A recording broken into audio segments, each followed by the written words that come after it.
Good morning, everybody, and welcome to this Thursday morning webinar series. I am Chloe Tetro, the coaching lead with ReadyCare. For this morning, we are going to be looking at spotlighting fertility and going through some low-carb approaches to look after conditions like polycystic ovarian syndrome. I'll give a little bit of background on polycystic ovarian syndrome, what's involved with it, and how it impacts fertility broadly. You'll have to excuse my voice this morning. I've unfortunately woken up with a little bit of a loss of voice. So my apologies on that, but hopefully we'll get through the webinar, no problem. If you have questions and comments, as always, please do just pop them into the comment section. So today we're going to basically be looking at low carbohydrate approaches that can support hormonal balance, help to manage polycystic ovarian syndrome, and nourish reproductive health. So this topic, polycystic ovarian syndrome, is one of the most common hormonal disorders in women of childbearing age. It affects roughly about 7 to 13% of women worldwide. In the UK, for example, polycystic ovarian syndrome, which I'll refer to as PCOS going forward, it affects about 1 in 10 women of reproductive age. And in Ireland, that's actually estimated to be up to 1 in 5 women. And that is of the cases that are reported. So unfortunately, there are an awful lot of cases where it goes unreported as well. So because PCOS often disrupts ovulation, nearly 70 to 80% of women with PCOS experience fertility challenges due to hormonal imbalances. Even beyond PCOS, many women today will face hormonal irregularities that can affect menstrual health and future fertility. Now, the good news is nutrition and lifestyle can, of course, make a profound difference. The focus here for this morning is going to be on low-carb nutrition, as always, as an evidence-based strategies to improve insulin resistance, balance hormones, and create a body environment that's more conducive to conception. So we look at why controlling carbs can improve conditions like like PCOS, and how this ties into hormonal regulation. So I'm hoping that by the end of the webinar, you'll have a degree of clarity on how low-carb nutrient-dense diets can empower health and improve fertility overall. So let's have a look at understanding what is happening with regards in hormonal imbalances and fertility.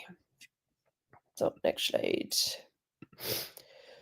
So we need to understand the grasp and the scope of hormonal imbalances. It's the leading cause of ovulatory infertility, accounting for as many as 70 to 80% of anovulatory infertility cases. So that is infertility due to lack of ovulation. In other words, PCOS is often the reason behind fertility struggles when a woman isn't ovulating regularly. It is a complex condition with symptoms ranging from irregular periods and ovarian cysts to acne, excess hair growth. So PCOS doesn't just affect reproduction, it's associated with metabolic issues as well. So up to 70% of women with PCOS have insulin resistance, something that we chat about quite a bit on these webinars. And the condition increases long-term risks of course, developing things like type 2 diabetes, obesity, and cardiovascular problems if not managed properly. So even women without a PCOS diagnosis, jeepers, I keep saying PCOS diagnosis, can experience hormonal imbalance due to lifestyle factors. Modern diets high in refined carbohydrates and sugars contribute to weight gain and blood sugar swings, which in turn disrupts normal menstrual cycles and ovulation. For instance, diets with high glycemic index or GI index, so think of things like the usual suspects: bread, pastas, rice, potatoes, beers, sugary cereals, porridge, etc. They tend to cause spikes in blood glucose and insulin. Research that shows that these diets high in glycemic load can exacerbate insulin resistance, which is a key driver of hormonal imbalance in polycystic ovarian syndrome. So then, of course, in contrast, low GI diets will help to improve insulin sensitivity and even help regulate menstrual cycles. So to put it simply, When our insulin and blood sugars are out of balance, our reproductive hormones can get out of balance too. We see this most clearly in polycystic ovarian syndrome. So, high insulin levels will stimulate the ovaries to produce excess male hormones, or androgens as they're also called, things like testosterone. So these androgens will disrupt the delicate cycle of ovulation, leading to irregular or absent periods altogether and difficulties in conceiving. So it's really a vicious cycle here. Your insulin resistance is leading to high insulin, which leads to more androgens, which then further impairs ovulation and fertility. And on top of that, chronically elevated blood sugar can trigger inflammation and oxidative stress, which can further hinder reproductive processes. This is why conditions like uncontrolled diabetes can negatively affect fertility as well. So, prevalence: polycystic ovarian syndrome affects about 10% of women. So that's 1 in 10 globally. And remember, that's of cases that are reported. It's estimated many, many more women remain undiagnosed. It's common enough that if you're in a room of young women, chances are at least one or two of them have polycystic ovarian syndrome or some form of hormonal issues. Fertility impact. Polycystic ovarian syndrome is a leading cause of infertility. 70 to 80% of women with polycystic ovarian syndrome have fertility challenges due to that inconsistent ovulation. It's very much possible to conceive with the right interventions, though. So, women with polycystic ovarian syndrome can conceive and do have successful pregnancies after the management of symptoms. So, it's really about that insulin connection. That estimated 70% of women with polycystic ovarian syndrome also have insulin resistance and compensatory high insulin levels. So, even in women without polycystic ovarian syndrome, being overweight or eating a high carb diet can cause insulin spikes that can throw off ovulation and can throw off hormones across the body. It's a major contributing factor to the high androgen levels seen in both hormonal disruptions and polycystic ovarian syndrome. So, because of these metabolic links, lifestyle changes are the first line recommendation for polycystic ovarian syndrome. So, losing as little as 5% of body weight, if overweight, can significantly improve symptoms and hormonal levels. Sometimes it restores periods altogether. So diet really, as we're seeing, is kind of the cornerstone of what is triggering this polycystic ovarian syndrome, what is triggering the symptoms associated with it. So there you can get a good picture of how the carbohydrates associated with polycystic ovarian syndrome insulin rises. If we just reverse engineer this altogether, we could start to see how reducing controllable factors like diet can significantly positively impact fertility levels. So, in essence, this basically means reducing foods that are high in sugars and easily digestible starches, things like bread, potatoes, pastas, porridge, bananas, beers, desserts, etc. All of these foods, all carbohydrates, will break down to sugar in the bloodstream and elevate blood insulin levels. So why is it beneficial? Well, the inverse basically of what I've previously said. The main benefit of cutting excess carbs is improving that insulin sensitivity. With fewer blood sugar spikes, the body needs to produce less insulin to manage glucose. Over time, cells will respond better to insulin. So this is absolutely crucial for hormonal imbalances, where improving insulin resistance can reduce the cascade of the hormonal issues. Studies consistently show that lower carb or low GI diets improve insulin levels in women with polycystic ovarian syndrome. When insulin comes down, the ovaries are under less pressure to overproduce androgens. So the reduced androgens and balance hormones.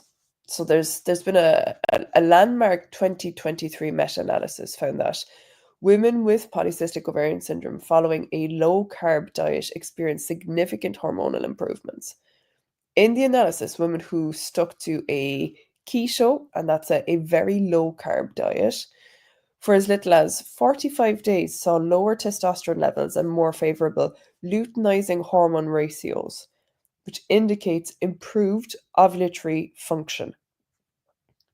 So another way to say this is their hormone balance shifted in the right direction, basically. Less male hormone, more chance for regular ovulation. Menstrual cycles tended to normalize as well on low carb diets. So while you don't have to go full keto to get benefits, this research does highlight the effect of carb reduction on reproductive hormones. So many women with hormonal imbalances really, really struggle with weight. And that's something that I see time and time again with clients with polycystic ovarian syndrome is they will likely have struggled with managing their weight. Excess weight can further disrupt your hormones. So fat tissue can produce estrogen and inflammatory chemicals. Low carb diets have an edge in promoting weight loss and specifically fat loss for many individuals thanks to their appetite regulating effects. So protein and fat are more satiating. They keep you fuller for longer. And lower insulin levels promote fat burning. So even a modest weight loss of about 5 to 10% of body weight can restore ovulation in a significant number of women with polycystic ovarian syndrome. So low carb eating is a tool to achieve that weight loss in a sustainable way while providing quality nutrition. So studies over and over and over have shown that a low carb diet is more sustainable for prolonged fat loss than a low fat, high carb diet. It's absolutely not uncommon to hear success stories when a woman loses, say, about 15 pounds through diet and exercise changes, and suddenly her cycle becomes way more regular after months or years of being irregular. It's something that we've seen personally with the this particular protocol that we have. So lower inflammation, high blood sugar and high insulin can promote inflammation in the body. So chronic inflammation is another enemy of hormonal harmony. It basically interferes with ovulation and implantation. So by cutting back on sugars and processed carbs, there's often a reduced systemic inflammatory markers. Low carb diets emphasize healthy fats like omega 3s from fish and nuts and actively promote anti inflammatory benefits. So that basically creates a more fertility friendly internal environment. And when done correctly, low carb approach isn't just about what you take out, but it's about what you add in. So when you're prioritizing vegetables, proteins, healthy fats, you're typically eating more vitamins, minerals, and antioxidants per bite than your standard diet full of refined carbohydrates, refined grains. I.e., we have a tendency to overeat refined grains because they taste good. And get very little back on on what it is that we're having. So that means overall better nutrition to support your body when you're taking out the carbohydrates and replacing them with other nutrients. Fertility prep is like it's like prepping the soil in a garden. You want it rich in nutrients. So key fertility nutrients like folate, iron, zinc, vitamin D, and omega-3 fats are absolutely plentiful in a whole foods focused low carb diet. So things like leafy greens, seeds, eggs, fish, whereas these type of foods can be lacking in a processed high carb diet. Um, there's a tendency to settle for, whatever is coming on the pita bread, whatever is coming with the plate full of pasta. There's less of the other types of foods that really pack that nutritional punch available. So, what types of foods are best to have? Non-starchy vegetables, things like above ground vegetables, load up on greens, colourful veggies, vegetables like broccoli, spinach, kale, courgette, cauliflower, peppers, asparagus. They're all nutritional powerhouses with very minimal carbs. So they will also provide you with plenty of folate, which is important for fetal development and ovulation. And lots of antioxidants. So aim to fill at least half of your plate with these. For example, a big spinach salad or a stir fry with bell peppers and broccoli is a really, really good base for any meal. It's high quality proteins. If it swam, flew, crawled on the earth, it's all good. So proteins are absolutely essential for hormone production. Many hormones and enzymes are made of amino acids, and amino acids are the building blocks of protein. It helps to keep you full as well as everything else. So opt for lean and clean sources like chicken or any other type of poultry, lean beef, porks, as well as fatty fish like salmon, mackerel, or sardines. Eggs are fantastic. They contain all of your proteins are complete protein plus proteins like our amino acids like choline and other nutrients, which would be vital for pregnancy. If you're following a plant-based diet, that's no problem. Try to aim for things like tofu, tempeh, lentils, and beans. They do have, so particularly the lentils and beans do have a little bit more carbohydrates than meats, but they are high in fiber and nutrients. So just be mindful of portions if you are keeping carbs low. Healthy fats, don't fear fats. Fats are friends. Fat is a key part of hormone healthy low carb diets. They provide energy, help your body absorb fat soluble vitamins like A, D, E, and K. And they're building blocks for hormones. So cholesterol is actually the backbone for making estrogen, progesterone. So don't be afraid of adding in healthy fats. Focus on things like avocado, olive oil, nuts, particularly almonds, walnuts, seeds like flax, chia, pumpkin seeds, and fatty fish. So you could be drizzling olive oil on a salad. You could be having a snack on a handful of nuts, or just adding a little side of avocado to your meals. If you're having fruit, try to have low carb fruit. So things like berries, particularly strawberries, raspberries, blackberries. They're particularly high, in antioxidants and fiber, while being relatively low in sugars. So you're going to get loads of vitamin C. You're going to get lots of different fibers, probiotics, all in the one place.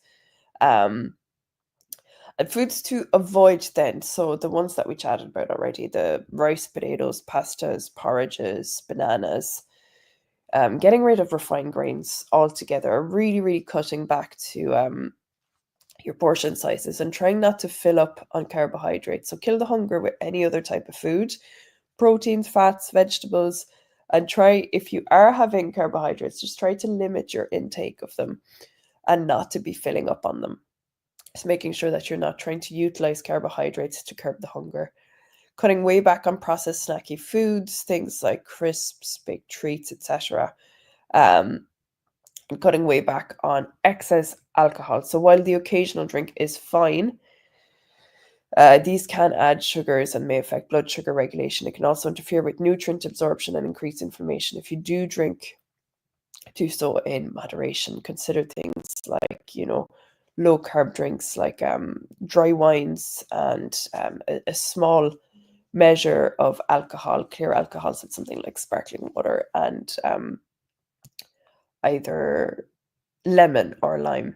So that kind of whole food approach is really looking after the mechanism of the insulin that's implemented in the polycystic ovarian syndrome. So if you are looking to supplement, and I don't tend to talk about supplements hugely on these chats, but a few would be things like myoinositol. So it's a vitamin-like compound, sometimes called vitamin B8, and has a lot of research behind it for polycystic ovarian syndrome. So myoinositol plays a role in insulin signaling and ovarian function. In women with polycystic ovarian syndrome, supplementing with inositol has been shown to improve insulin sensitivity, reduce elevated testosterone, regulate menstrual cycles, and even restore normal ovulation. So it helps to target the root insulin problems and can reawaken the ovaries' normal rhythm. Now, these can be found in health food shops, but I would say, have a word with your doctor if you're unsure about it, or speak to a qualified person within the health food shops. Vitamin D, so the sunshine vitamin, is crucial for lots of different body functions and deficiencies. It functions a lot more like a hormone than a vitamin, and is especially vital in women with polycystic ovarian syndromes. Studies with vitamin D would suggest that correcting vitamin D deficiency can improve insulin resistance and egg quality. So we naturally get vitamin D from sun exposure and some foods like fatty fish and fortified dairy, but a supplement is often needed to reach optimum level. Typical optimum dose would be between 1,000 to 2,000 IUs daily. But again, this is very dependent on where you are personally at with vitamin D. If in your latest blood test it shows your vitamin D levels are happy, in a very good place, don't worry too much about it. But it is very, very common in UK and Ireland specifically for there to be a level of vitamin D deficiency. Omega-3 fatty acid, omega-3 fatty acids will have EPA and DHA will help to lower inflammation, have been shown to reduce androgen levels and improve insulin sensitivity. So again, prenatal vitamins or folates, if you're considering and preparing for pregnancy, prenatal multivitamins will cover bases like folate, which is critical for preventing neural tube defects in early pregnancies, and provides B vitamins, iron, iodine in that kind of multi. They'll all support fertility. But to be honest, a lot of these foods can just be targeted in a whole food, low carbohydrate, low sugar way of eating. So a kind of just to kind of follow on with the body mind connection, I won't kind of overstress this too much. You can read the slide by pausing the video, aligning with why this is important for you, because I do realize that changing diets, particularly dietary habits and behaviors, can be tricky. And getting the low carb behaviors down can be challenging sometimes for individuals. So we very much focus on the physical nutritional effect, but hormone balance and fertility are influenced by more than just food. Stress is a huge component part. So I would say changes are easier to maintain when they resonate with your core values and your identity. So take a moment to remind yourself of why you're interested in hormones, balance, and fertility. So it might be that you're envisioning, a healthy pregnancy in the near future, or you just want to feel your best and in tune with your body's natural rhythm. So if you're really, really sure of why it's important to you, things become a lot easier, and kind of really underline that for yourself, because sometimes we can leave these things in the kind of murk of our abstract mind without paying close attention to them. So practicing mind-body awareness with your nutrition, slowing down and really noticing how different foods make you feel. What I've noticed over and over with individuals over the years is oftentimes they tend to have a craving once they're off the kind of carbohydrate carousel of craving carbohydrates. Once that kind of gets in check, the body will tend to send signals for things that it would really, benefit from. So be it fibers, fats, etc. Someone can say, I've been really craving coconut oil or coconut products, and they may be needing a little bit more fat. So really tuning into how your body feels and looking to manage stress as best as you can. Remembering that being consistent with things has a much greater impact long term than being perfect with things. If 80% of the time or 90% of the time you're making low carb whole food choices, your body will still reap the benefits. Do not worry if you have a little bit of cake at a birthday party, or if you've had a really busy day and go, look, I'm just going to pick up some takeaway. It is absolutely not the end of the world. Sustainability happens with consistency, not perfection. And, it avoids all the kind of self-talk we can fall into with, having one meal off plan and all of a sudden feeling really, really low on ourselves. Which brings me to kind of self-compassion aspect of things. Be kind to yourself with this. Fertility and hormonal issues can bring up lots of feelings of frustration. It can bring up worry. It can bring up inadequacy. It can bring up shame. It can bring up lots of different heavy emotions. Mind-body aspects with this. Really listen to yourself. You're more than just a lab result or a number on a scale. You're a whole person. Celebrate the moments that you are taking care of yourself and you feel like you're giving yourself the positive attention. Cultivate that kind of mindset of, not looking at things as in the kind of dis-ease bracket constantly, but checking in with yourself and seeing when you are making positive steps, when you're feeling good, when you're feeling energetic, when you're feeling proud of yourself. A more compassionate perspective not only reduces internal stress, but it also supports your hormones overall. It's more about seeing yourself as whole and capable. Positive change is doable and feasible. And oftentimes just paying attention to times that you're proud of yourself, moments that you're proud of yourself in a day can really make a huge, huge impact. So low carb, nutrient dense diets have been shown time and time again to be game changers for those looking to balance hormones, manage polycystic ovarian syndrome, and boost fertility. The research and statistics are very, very encouraging, particularly from improved ovulation rates with weight loss and low glycemic index diets or low carbohydrate diets. Helps to normalize hormonal levels hugely and helps to get better insulin sensitivity and cycle regularity. So, food is a form of self nourishment and power. By choosing the foods that support you, you're actively creating a healthier future. Your body has an innate capability and capacity to morph towards balance and healing when it has the right support and environment. Carbohydrates are exceedingly addictive by nature. It's no shortcoming on your behalf. They just are. They're we respond to them as if they were more addictive than cocaine. Sugar has been shown to be more addictive than cocaine in our system. It's something that we crave. After the third day of being low carbohydrate, all of that will regulate and you will be able to really trust your hunger signals, your satiation signals, but also what specific foods you're being called to have. So I hope you found this helpful. Apologies again about my voice for today. And we will catch you guys next time. Any questions or comments, please don't hesitate to pop them into the comment section. And we will chat to you next week. Bye now.